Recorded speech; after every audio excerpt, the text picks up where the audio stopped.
আসসালামাইকুম, লন্ডন থেকে হুসেন বলছি। আমার চ্যানেলে সবাইকে স্বাগতম।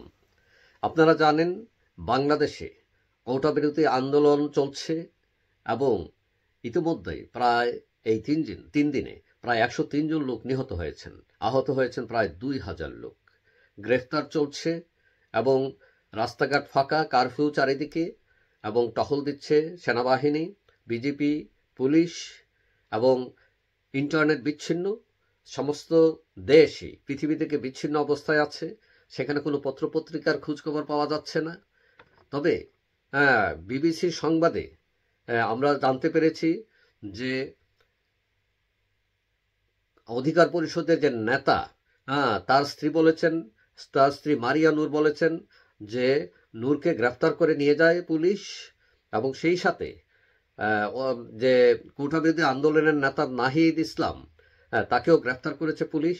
তাকে যখন গ্রেফতার করে তখন ওই কোটা বিরোধী আন্দোলনের 3 নেতা বৈঠক করছিলেন সরকারের 3 মন্ত্রীর সাথে, আইনমন্ত্রী, শিক্ষামন্ত্রী এবং তথ্য প্রতিমন্ত্রী আরাফাতের সাথে মিটিং করছিলেন। কিন্তু নাহিদকে কেন গ্রেফতার করা হলো এই অবস্থায়? তবে অনেকে বলছেন কারণ নাহিদ এই যে আলোচনার পক্ষে না, তিনি বলছিলেন আন্দোলন চলবে, তো সেই জন্য হয়তো তাকে গ্রেফতার করা হয়েছে। এখন রাস্তাঘাট ফাঁকা, কোথাও কোথাও একটা দুইটা রিক্সা চলছে এবং পুলিশ, বিজেপি, আর্মি টহল দিচ্ছে এবং কেউ যদি বের হয় তাদের কাগজপত্র, আইডি সব দেখতে যাচ্ছে, কোথায় যাচ্ছেন, কি কারণে যাচ্ছেন, এই সব বিষয়। এবং যদিও এর আগের দিন আওয়ামী লীগের সাধারণ সম্পাদক আবায়দুল কাদের বলেছিলেন যে দেখামাত্র গুলি করা হবে যারা এই সান্ধ্য আইন বা এই যে কারফিউ মানবেন না, তাদের ব্যাপারে কঠোর করা হবে। এবং এই কারফিউ কতদিন বলবৎ থাকবে এটা এখনো বলা হয় নাই, কারণ প্রচুর সরকারি যান সম্পত্তি ক্ষয়ক্ষতি হয়েছে, আগুন দেওয়া হয়েছে, বিটিভিতে আক্রমণ করা হয়েছে এবং প্রচুর পুলিশও আহত হয়েছেন এবং মারা গেছেন প্রায় 103 জন টোটাল।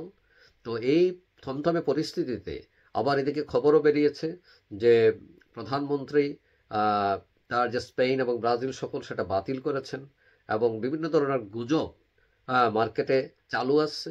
এবং আবাদুল কাদের বলেছেন এইসব গুজবে কান দিবেন না, প্রধানমন্ত্রী তার বাসায় আছেন এবং তিনি যুদ্ধ করতে করতে মরবেন, তারপরেও তিনি কখনোই পালাবেন না।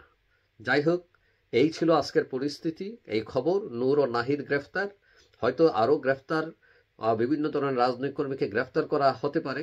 সব খবর আসছে না কারণ ইন্টারনেট নাই। যাই হোক, সবাই ভালো থাকবেন। আর যারা আমার চ্যানেল সাবস্ক্রাইব করেন নাই তাহলে করতে পারেন, তাহলে পরবর্তী ভিডিও আপনার কাছে অটোমেটিক চলে যাবে। সবাই ভালো থাকবেন। আল্লাহ হাফিজ।